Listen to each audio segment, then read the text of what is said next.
O batismo com o Espírito Santo, de acordo com o que nos dizem as Sagradas Escrituras. Cada crente deve conhecer bem a doutrina que crê e saber a base para a sua fé. Não se deve ter uma fé cega, pois a fé cristã é racional. São Pedro disse que devemos estar prontos para responder à razão da esperança que há em nós. Algumas observações acerca da doutrina do Espírito Santo, no que se refere ao chamado dom de línguas. E, inicialmente, faremos algumas perguntas. Onde na Bíblia nos mostra claramente o que é o batismo com o Espírito Santo? Então, a resposta é 1 aos Coríntios, capítulo 12 e versículo 13. Esta passagem, vamos ver a declaração. 1 Coríntios 12, 13. Pois em um só Espírito todos nós fomos batizados em um corpo, quer judeus, quer gregos, quer escravos, quer livres, e a todos nós foi dado beber de um só Espírito. Então, o que é o batismo com o Espírito Santo? É o ato pelo qual nos tornamos membros do corpo de Cristo. É o ato pelo qual nos tornamos membros do corpo de Cristo. Agora, o que é, então, que nós devemos entender de acordo com esse texto? É claro que está dizendo, está declarando que o batismo com o Espírito Santo, através dele nos tornamos parte do corpo de Jesus Cristo e passamos a beber desse mesmo Espírito. O batismo nas águas nos torna membro da igreja local. O batismo com o Espírito Santo nos torna membro do corpo de Cristo, da igreja universal, o seu corpo. Note que a palavra batismo é colocar dentro. De acordo com as passagens que temos aqui, no livro de Efésios, capítulo 2, Atos 2, 41 e 42, Efésios 4, 15 e 16, 5, 30. Nos mostra aqui a igreja como um corpo, e nós nos tornamos membros desse corpo, através de sermos colocados, o que é chamado batismo com o Espírito Santo. Quantos dos crentes, segunda pergunta, quantos dos crentes, segundo a Bíblia, são batizados com o Espírito Santo? Se nós olhamos a palavra, as palavras aqui em Atos 2, 39, está declarando que quantos Deus chama. Para quantos o Senhor nosso Deus chamar. Em Atos 2, 4, falando da vinda do Pentecostes, do dia de Pentecostes, da vinda do Espírito Santo, estavam reunidos e quando o Espírito Santo veio, todos ficaram cheios do Espírito Santo. Em Atos 10, 44, também, os que ouviram, todos receberam o Espírito Santo, caiu sobre todos os que ouviram a palavra. E 1 Coríntios 12, 13, onde já lemos, todos nós somos batizados. Por isso vem a pergunta, quantos dos crentes são batizados com o Espírito Santo? A resposta é, todos. Número 3. Onde na Bíblia nos diz que o crente precisa falar em línguas para mostrar que é possuidor ou batizado com o Espírito Santo? A resposta a essa pergunta é em lugar nenhum. Não exige obrigatoriamente que o crente fale em língua para demonstrar ser possuidor do Espírito batizado com o mesmo. O que nós encontramos é algo bem diferente, completamente o contrário. Aprendemos que todos não têm os mesmos dons e que o dom de línguas não é para todos. Romanos 12, 6 a 12, se vê um corpo composto de muitos membros e cada um com uma função. E para isso, os dons são diferentes. Efésios 4, de 4 a 12, também pode ser comparado nesse contexto de corpo. Veja que aqui fala de dons, mostrando o exemplo de um corpo, e os versos 4 e 16 de 1 Coríntios 12, 4 e 16, nos dá então o mesmo exemplo desse corpo, mostrando que são os membros colocados no seu devido lugar, exercendo a sua devida função. Não pode então o olho andar no chão, nem os pés andar no ouvido, nem o ouvido andar na cabeça, fazer a vez da boca. Cada um tem sua função. A boca é para falar, o ouvido é para ouvir, os pés para andar, as mãos para pegar. Cada membro tem a sua devida função. Então, as afirmações dos que ensinam que todo crente tem que falar em línguas como prova de que tem o Espírito Santo, nesta altura cai por terra e em choque com a realidade do ensino do Novo Testamento. No restante do capítulo 12, 1 Coríntios, encontramos base para dizer que todo crente não tem o Espírito Santo. Mais uma vez, uma base. Os versos 27 a 31 está dizendo que a uns Deus estabeleceu para isso, o outro para aquilo.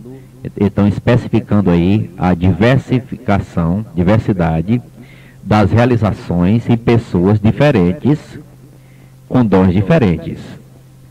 Agora, no início do capítulo, versos 4 a 11, do capítulo 12 também, nós encontramos a distribuição dos dons, como é feita, e note que cada um não falava em línguas. Alguns sim, outros não. Esse dom está até, por sinal, colocado em último lugar. Nos dois lugares está colocado em último lugar. E os versos 10 e verso 30 mostra que o dom de língua só pode ser utilizado, poderia ser utilizado juntamente com o dom de interpretar. Note versos 10 e verso 30 do capítulo 12 de 1 Coríntios, que também o capítulo 14, verso 13, capítulo 14, verso 27. Então, o dom de interpretar tinha o mesmo valor que o de falar em línguas, isto é, quando ambos estavam em vigor. Sabemos que ao completar-se o Novo Testamento, a própria profecia diria que as línguas haveriam de cessar. 1 Coríntios 13, 8.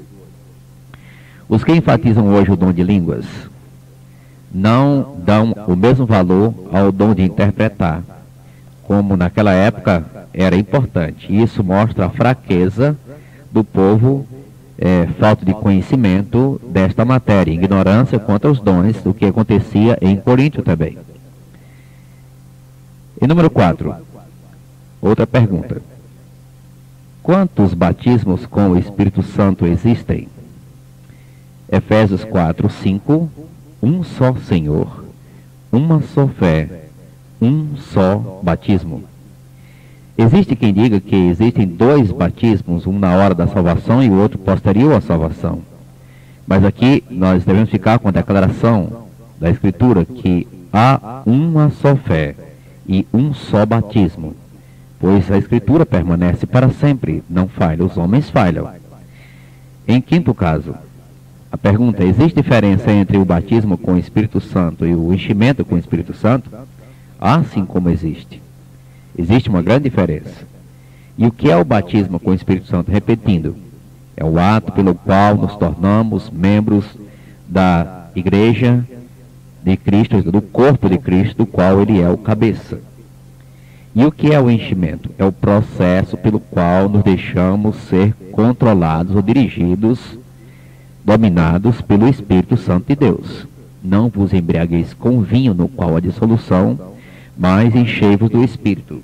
Uma pessoa que está cheia de vinho, ou seja, controlada pelo vinho, está dominada por ele. Ao passo que alguém que está cheio do Espírito está dominado pelo Espírito Santo. E aí vai produzir seus respectivos frutos. O batismo é um ato, não se repete. O enchimento é um processo, se repete constantemente. Devemos cada dia orar a Deus pedindo que nos encha com o seu Espírito Santo, deixando-nos usar por ele. Isto é, que ele nos controle pelo Espírito Santo, nos dirija, nos oriente. Quando o Espírito não controla, a carne é quem controla. E quando Deus não tem o controle, a coisa fica muito complicada, muito difícil. Vamos para um sexto caso. Quais são algumas das principais evidências de uma vida cheia do Espírito Santo? A sexta pergunta é essa. Nós temos 7. A sexta é essa. Quais são as evidências de uma vida cheia do Espírito Santo? Efésios 5,18, já citamos, e até o verso 21, mostra que é louvor, gratidão, sujeição uns aos outros. E em Gálatas 5, 22 e 23, mostra o fruto do Espírito, característica que demonstra o fruto do Espírito, que é amor, alegria, paz, bondade, benignidade, fidelidade, mansidão e domínio próprio. Aqui São Paulo nem sequer mencionou línguas, mencionou o fruto caracterizador de uma vida dirigida por Deus, pelo seu Espírito Santo. Última pergunta. Onde na Bíblia encontramos um crente agonizado, aflito, orando, pedindo para ser batizado com o Espírito Santo? Seja sincero.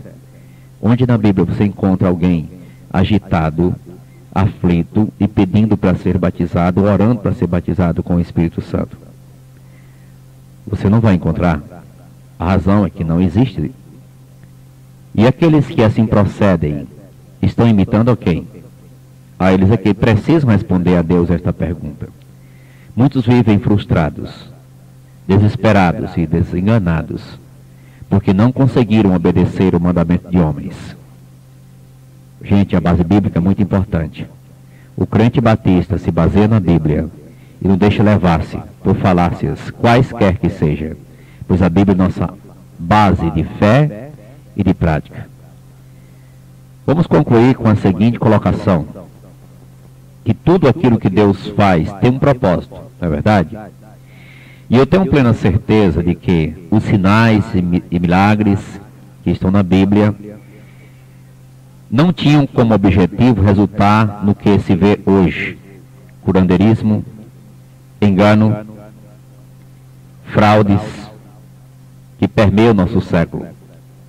As línguas não tinham como meta transformar-se na Babel dos nossos dias, a qual põe em dúvida para com os incrédulos a veracidade do Evangelho. Querer forçar a barra e trazer os sinais do início da era cristã para os nossos dias é tentar fazer Deus agir contrário com seu soberano plano. Fiquemos então com a verdade revelada e confirmada, que é a base para nossas vidas e para a salvação dos pecadores. 1 Coríntios 1, 21 declara: aprove a Deus salvar os que creem pela loucura da pregação.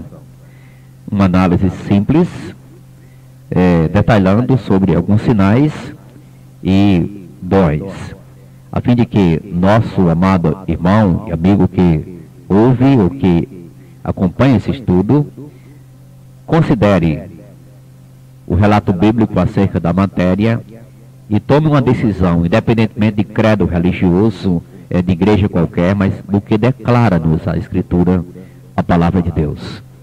A responsabilidade nossa, finalmente, é com a Bíblia. Há pessoas que se apegam à tradição e à religião e terão muitos problemas diante de Deus. Mas cada um de nós vai dar contas por si mesmo a Deus. E por isso nós chamamos a atenção com muita responsabilidade acerca da posição bíblica nesta matéria, que tem sido uma grande confusão no mundo e confundido muitas pessoas. Mas agora eu chamo a sua atenção a fim de que você analise com muito critério e atenda o relato da Escritura, e que Deus seja louvado e o abençoe nesta hora, para a glória do seu santo nome. Amém. Olha, vem aí música com a cantora Melissa. Nós teremos agora esta mensagem dedicada a todos os irmãos aqui em Santa Cruz e onde quer que estejam nos acompanhar nesse momento pela voz do Evangelho.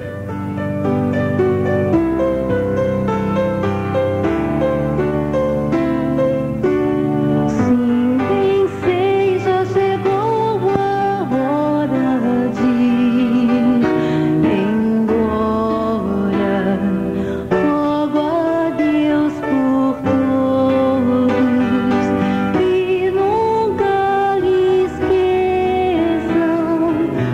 mensagem musical, saudamos ao público no Açude do Alívio, onde estivemos sexta-feira. Nossa irmã Rita e Ana, que viajarão em breve para a capital paulista, retornando à sua terra.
Aí a oração sacerdotal de nosso Senhor Jesus, orando em todas as épocas, desde os seus discípulos até nosso presente momento, a oração de Jesus Cristo expressa em notas musicais aí pela cantora Melissa.